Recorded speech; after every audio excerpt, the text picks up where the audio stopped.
Dear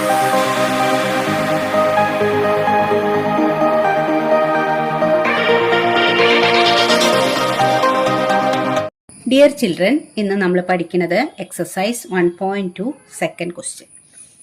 നോക്കാം. Prove that 3 + 2√5 is irrational. ഇതാണ് നമുക്ക് പ്രൂവ് ചെയ്യാനുള്ളത്. 3 + 2√5 ഇറാഷണൽ ആണ്. അപ്പൊ അങ്ങനെ ഇപ്പോൾ നമ്മൾ നേരത്തെ √2 √5 ഒക്കെ ഇറാഷണൽ ആണെന്ന് പ്രൂവ് ചെയ്യാൻ വേണ്ടിയിട്ട് അതിന്റെ കോൺട്രറി ആണ് അസ്യൂം ചെയ്തത്.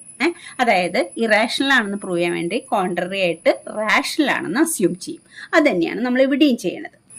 അപ്പൊ ഇവിടെ നമ്മുടെ അസംഷൻ എന്താ? റാഷണൽ ആണെന്നാ. ഇത് റാഷണൽ ആണെങ്കിൽ ഇതിനെ നമുക്ക് എങ്ങനെ എഴുതാം? 3 + 2√5 റാഷണൽ ആണെന്ന് അസ്യൂം ചെയ്തുകൊണ്ട് അതിനെ p/q എന്ന് എഴുതാം. Where p and q are co-prime integers.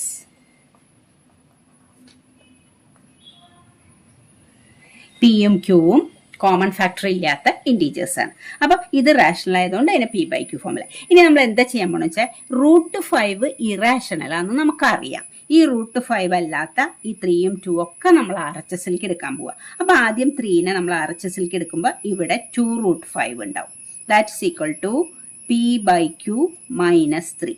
ഈ 3 RHSലേക്ക് എടുത്തു. ഇവിടെ നമ്മൾ ഇത് LCM കാണണം. LCM കാണുമ്പോൾ q ആണ് കോമൺ ഫാക്ടർ. അപ്പൊ ഇവിടെ എന്ത് വരും? p വരും. മൈനസ് ഈ 3നും ക്യൂവും കൂടി മൾട്ടിപ്ലൈ ചെയ്താൽ ഇവിടെ 3q വരും. അപ്പൊ LHS എന്താ വരിക? 2√5. ഇനി ഈ 2 നമ്മൾ RHSലേക്ക് എടുക്കുക. അപ്പൊ √5 = p - 3q ഡിവൈഡഡ് ബൈ ഈ 2 ഡിനോമിനേറ്റർ പോകുമ്പോൾ 2q ആവും. ഇപ്പൊ നോക്കിയേ, √5 അല്ലാത്ത എല്ലാം നമ്മൾ RHSൽ കൊണ്ടുവന്നു. ഇനി നമുക്കറിയാം 2 ഒരു ഇൻറ്റീജർ ആണ്, 3 ഒരു ഇൻറ്റീജർ ആണ്, p ഒരു ഇവിടെ എഴുതിയുണ്ട് pയും q കോപ്രൈം ഇൻറ്റീജേഴ്സ്. p ഒരു ഇൻറ്റീജർ ആണ്, q ഒരു ഇൻറ്റീജർ ആണ്. അപ്പൊ ഇതെല്ലാം ഒരു ഇൻറ്റീജേഴ്സ് ആണ്, ഡിനോമിനേറ്ററിൽ എല്ലാം ഇൻറ്റീജേഴ്സ് ആണ്. അപ്പൊ ഇതിന്റെ കാൽക്കുലേഷൻ ചെയ്യുമ്പോൾ ന്യൂമറേറ്ററിൽ ഒരു ഇൻറ്റീജറും ഡിനോമിനേറ്ററിൽ ഒരു ഇൻറ്റീജറും, അതായത് p/q ഫോമില കിടക്കണം. ഇത് p/q ഫോമിൽ കിടക്കണോണ്ട് ഇത് റാഷണൽ ആണ്. ഈ RHS ഈസ് റാഷണൽ. ബട്ട് നമുക്കറിയാം √5 ഈസ് ഇറാഷണൽ. അപ്പൊ ഇവിടെ നമ്മൾ ഈക്വൽ ടു സൈൻ ഇട്ടുണ്ട്. RHS റാഷണലും LHS ഇറാഷണലും അങ്ങനെ വരില്ല. ഈക്വൽ ടു എന്നാണ് എഴുതി വെച്ചിരിക്കുന്നത്. അപ്പൊ നമ്മൾ എന്ത് പറയും? ഇത് റാഷണൽ ആണെങ്കിൽ √5ഉം റാഷണൽ ആയേ പറ്റൂ. പക്ഷെ √5 ഇറാഷണൽ ആണെന്ന് നമുക്കറിയാം. അപ്പൊ അതുകൊണ്ട് എന്താ അതിന്റെ മീനിങ്? നമ്മുടെ ഈ അസംഷൻ, ഈ കോൺട്രറി അസംഷൻ എന്തായിരുന്നു? റാഷണൽ എന്നുള്ള അസംഷൻ തെറ്റായിരുന്നു. അതുകൊണ്ടാണ് ഇങ്ങനെ വന്നത്. അപ്പൊ റാഷണൽ ആണെന്ന അസംഷൻ തെറ്റാണെങ്കിൽ പിന്നെന്താ? 3 + 2√5 ഈസ് ഇറാഷണൽ. അങ്ങനെയാണ് നമ്മൾ പ്രൂവ് ചെയ്യുന്നത്. അപ്പൊ ഞാൻ പറഞ്ഞ കാര്യങ്ങൾ എഴുതി വെച്ചു. ഇതിലത്തെ 2ഉം 3യും qവും pയും ഒക്കെ ഇൻറ്റീജേഴ്സ് ആണ്. അപ്പൊ p - 3q/2q ഒരു റാഷണൽ ആയിരിക്കും. But √5 is irrational. ഇതിന്റെ LHS √5 ആണ്, അത് ഇറാഷണൽ ആണ്. അപ്പൊ ഹെൻസ് അസംഷൻ. അപ്പൊ അത് അങ്ങനെ വരാൻ പറ്റില്ല. അപ്പൊ നമ്മുടെ എന്തായിരുന്നു അതിന്റെ റീസൺ? കാരണം എന്തായിരിക്കും ഇങ്ങനെ വരാനുള്ള reason? Our assumption 3 + 2√5 is rational എന്നുള്ള നമ്മുടെ അസംഷൻ റോങ് ആയിരുന്നു. അപ്പൊ അതുകൊണ്ട് എന്ത് പറയാം? 3 + √5 ഈസ് ഇറാഷണൽ. ഇങ്ങനെയാണ് എല്ലാം നമ്മൾ പ്രൂവ് ചെയ്യുന്നത്. ഇനി തേർഡ് ക്വസ്റ്റ്യൻ നോക്കിയേ. Prove that the following are irrational. അതൊക്കെ 3 ക്വസ്റ്റ്യൻ ഉണ്ട്, 3 ഇറാഷണൽ ആണ് പ്രൂവ് ചെയ്യണം. ഒന്നാമത്തെ ഏതാ? 1/√2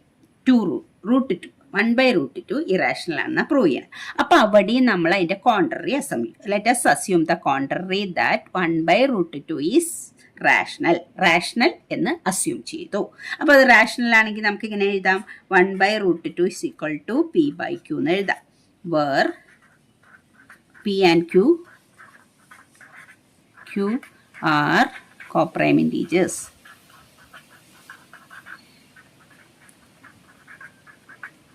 q not equal to 0. അതും കൂടെ ചേർക്കാം. q not equal to 0. pയും qവും കോപ്രൈം ഇൻറ്റീജേഴ്സ് ആണ്. അപ്പൊ ഇനി നമ്മൾ എന്താ പറഞ്ഞത്? pയും q കോപ്രൈം ഇൻറ്റീജേഴ്സ്. ഇതിനെ p/q ഫോമിൽ നമ്മൾ എഴുതി. നമ്മൾ എപ്പോഴും എന്താ പറയണത്? LHSൽ √2 √5 √3 അങ്ങനത്തെ ഏതെങ്കിലും ഒരു ഇറാഷണൽ നമ്പർ മാത്രം നിർത്തുക, ബാക്കിയെല്ലാം നമ്മൾ RHSലേക്ക് എടുക്കുക. പക്ഷെ ഇവിടെ 1/√2 കിടക്കണേ. അപ്പൊ നമ്മൾ ഇതിനെ തിരിച്ചെഴുതാം. അപ്പൊ √2/1 എഴുതാം. √2/1 ഇത് തിരിച്ചെഴുതുമ്പോൾ ഇതും RHSഉം നമ്മൾ ന്യൂമറേറ്റർ ഡിനോമിനേറ്റർ ഇന്റർചേഞ്ച് ചെയ്യണം. q/p എന്നാക്കണം. p/q q/p ആയി. ഇവിടെ നമ്മൾ ഇന്റർചേഞ്ച് ചെയ്യുമ്പോൾ ഇവിടെയും ന്യൂമറേറ്റർ ഡിനോമിനേറ്റർ ഇന്റർചേഞ്ച് ചെയ്യണം. ഇപ്പൊ എന്തായി? √2 ഈസ് ഈക്വൽ ടു q/p എന്ന് കിട്ടി. അപ്പൊ LHSലെ √2 മാത്രമേ ഉള്ളൂ. അപ്പൊ നമ്മൾ RHS നോക്കാം. ഇതിലത്തെ qവും pയും ഒക്കെ ഇൻറ്റീജേഴ്സ് ആണ്. അപ്പോൾ അതിനെ ക്യൂ ബൈ പി എന്ന് പറയുമ്പോൾ ഒരു ന്യൂമറേറ്റർ ആൻഡ് ഡിനോമിനേറ്റർ ആയിട്ട് എഴുതിയിട്ടില്ല. അപ്പോൾ ഇത് റാഷണൽ ആണ്. But √2 is irrational. ഇവിടെ റാഷണലും ഇവിടെ ഇറാഷണലും പറ്റില്ല. അപ്പം നമ്മുടെ അസംഷൻ റോങ് ആയിരുന്നു. എന്തായിരുന്നു ഒരു അസംഷൻ? ഇത് റാഷണൽ ആണെന്നുള്ള അസംഷൻ റോങ് ആയിരുന്നു. അപ്പം നമ്മൾ എന്ത് എഴുതും? 1/√2 ഈസ് ഇറാഷണൽ. എല്ലാം അതുപോലെയുള്ളൂ. അപ്പോൾ നമ്മളിതിങ്ങനെ കൺക്ലൂഡ് ചെയ്താൽ മതി. എഴുതുന്ന സമയം നിങ്ങളുടെ പോണ്ടാന്ന് വിചാരിച്ചിട്ടാണ് ഞാൻ എഴുതിയിട്ട് പറഞ്ഞത്. അപ്പോൾ ക്യൂവും പിയും ഇൻറ്റീജേഴ്സ് ആണെങ്കിൽ ക്യൂ ബൈ പി ഇത് റാഷണൽ നമ്പറാണ്. അപ്പോൾ ബട്ട് √2 ഈസ് ഇറാഷണൽ നമ്പറാണ്. ഇത് ഇറാഷണലും ഇത് റാഷണലും സംഭവിക്കില്ല. അപ്പോൾ hence our assumption 1/√2 is rational is wrong. Rational എന്നുള്ള അസംഷൻ റോങ് ആയിരുന്നു. അപ്പോൾ പിന്നെ എന്താണത്? 1/√2 ഇറാഷണൽ. അടുത്ത ക്വസ്റ്റ്യൻ 7√5 ആണ്. അപ്പോഴും നമ്മൾ let's assume the contrary that 7√5 is rational എന്ന് അസ്യൂം ചെയ്യും. അപ്പോൾ 7√5നെ നമുക്ക് എങ്ങനെ എഴുതാം? p/q where p and q co-prime integers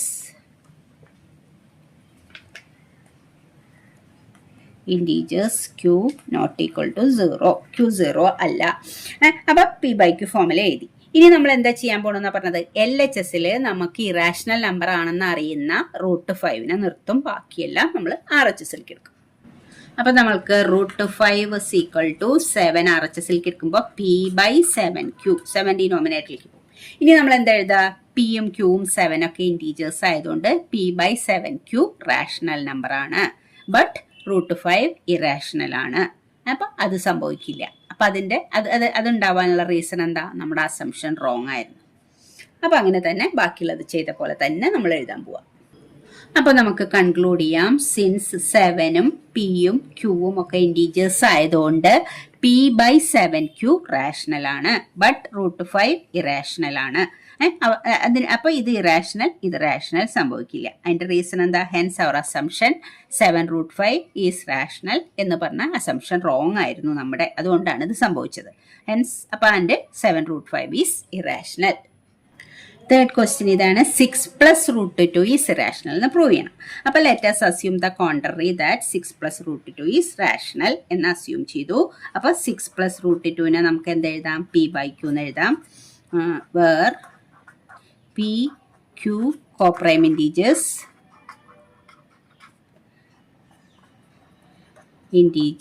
q not equal to 0. q not. ഇവിടെയും നമ്മൾ എന്താ ചെയ്യേണ്ടത്? എപ്പോഴും നമ്മൾ എന്താ ചെയ്യേണ്ടത്? നമുക്ക് ഇറാഷണൽ നമ്പർ ആണെന്ന് അറിയുന്ന √2 √3 √5 അത് മാത്രം LHSൽ നിർത്തുക. അപ്പോൾ ഇവിടെ √2 ഉള്ളത്. √2നെ LHSൽ നിർത്തി. ഇവിടെ 6 നമ്മൾ RHSലേക്ക് എടുക്കുമ്പോൾ p/q -6 ദാറ്റ്സ് ഈക്വൽ ടു, ഇവിടെ LCM എടുക്കുമ്പോൾ q ആണ് LCM. അപ്പോൾ ഇവിടെ p വരും -q × 6q വരും. അപ്പോൾ √2 is equal to p - 6q/q എന്നായി. ഇനി എന്ത് നമ്മൾ പറയും? ഇതിൽ 6ഉം പിയും ക്യൂവും ഒക്കെ ഇൻറ്റീജേഴ്സ് ആണ്. അപ്പോൾ p - 6q/q റാഷണൽ ആണ്. But √2 is irrational. അപ്പോൾ ഇത് റാഷണലും ഇത് ഇറാഷണലും സംഭവിക്കില്ല. അപ്പം അതിൻ്റെ റീസൺ എന്തായിരുന്നു? നമ്മുടെ അസംഷൻ റോങ് ആയിരുന്നു. നമ്മുടെ അസംഷൻ ആയിട്ടുള്ള 6 + √2 റാഷണൽ എന്നുള്ള assumption wrong. Hence 6 + √2 is irrational. അങ്ങനെ കൺക്ലൂഡ് ചെയ്യും. അപ്പോൾ നമുക്ക് കൺക്ലൂഡ് ചെയ്യാം. 6 p q ഇൻറ്റീജേഴ്സ് ആയതുകൊണ്ട് p - 6q/q ഇതൊരു ന്യൂമറേറ്റർ ഇതൊരു ഡിനോമിനേറ്റർ ഇൻറ്റീജർ ആണ്. അപ്പോൾ അത് ന്യൂമറേറ്ററും ഡിനോമിനേറ്ററും ഓരോ ഇൻറ്റീജർ ആണെങ്കിൽ p/q ഫോമിൽ കിടക്കണോണ്ട് അത് റാഷണൽ ആണ്. But √2 is irrational. അപ്പോൾ √2 ഇറാഷണൽ. അപ്പോൾ അത് ഇത് ഇറാഷണലും ഇത് റാഷണലായിട്ട് സംഭവിക്കില്ല. Hence our assumption 6 + √2 is rational is wrong. നമ്മളുടെ അസംഷൻ അതായിരുന്നു ഇത് റാഷണൽ ആണെന്ന്. അത് റോങ് ആയതുകൊണ്ടാണ് ഇങ്ങനെ ഒരു കോൺട്രറി വന്നത്. അപ്പോൾ ഹെൻസ് 6 + √2 ഈസ് ഇറാഷണൽ. അതുകൊണ്ട് 6 + √2 ഇറാഷണൽ നമ്പർ. എല്ലാം ഒരേപോലെയാണ്. ഇവിടുത്തെ ഈ കാൽക്കുലേഷൻ മാത്രമേ വ്യത്യാസമുള്ളൂ. ആ കാൽക്കുലേഷൻ ചെയ്യുമ്പോൾ നമുക്ക് ഏത് നമ്പറാണോ √2 √3 √5 അതൊക്കെ ഇറാഷണൽ ആണ്. അത് മാത്രമാണ് നമ്മൾ LHSൽ നിർത്തുക. ബാക്കിയെല്ലാം അപ്പുറത്തേക്ക് കൊണ്ടുപോകുമ്പോൾ ഒരു ന്യൂമറേറ്റർ ഡിനോമിനേറ്റർ വരും. അപ്പോൾ ഇതൊരു റാഷണലും ആവും ഇതൊരു ഇറാഷണലും ആവും. അങ്ങനെ നമ്മുടെ അസംഷൻ റോങ് ആവും. അപ്പം നമ്മളത് എന്ത് അസംഷൻ റാഷണൽ എന്നുള്ള അസംഷൻ റോങ് ആണ്. അങ്ങനെ അത് ഇറാഷണൽ ആണെന്നാണ് നമ്മൾ പ്രൂവ് ചെയ്യുന്നത്. അപ്പോൾ എല്ലാം സെയിം ആയിട്ടാണ് പ്രൂവ് ചെയ്യുന്നത്. അപ്പോൾ നമ്മുടെ ഈ ഫസ്റ്റ് ചാപ്റ്റർ കഴിഞ്ഞു. ഇനി നമുക്ക് വേറൊരു ചാപ്റ്റർ ആയിട്ട് കാണാം. Okay children, thank you.